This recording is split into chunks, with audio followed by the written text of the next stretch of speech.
বিমান দুর্ঘটনায় তৌকির ইসলাম সাগর ভাই যে আমাদের মাঝে থেকে এইভাবে চলে যাবে, আমরা খুবই শোকিত।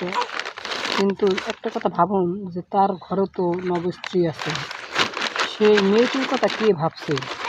তার মা তার জন্য যে এত কষ্ট করে তাকে মানুষ করছে, এই পর্যায়ে আনতে পারছে।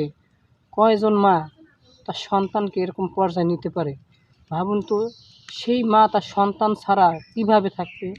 নবজাতক বউ তার স্বামীকে ছাড়া কিভাবে এতগুলো দিন পার করবে? আসলে কি আল্লাহ তাআলাই কাকে থুয়ে কাকে নিয়ে যায় কেউ বলতে পারে না।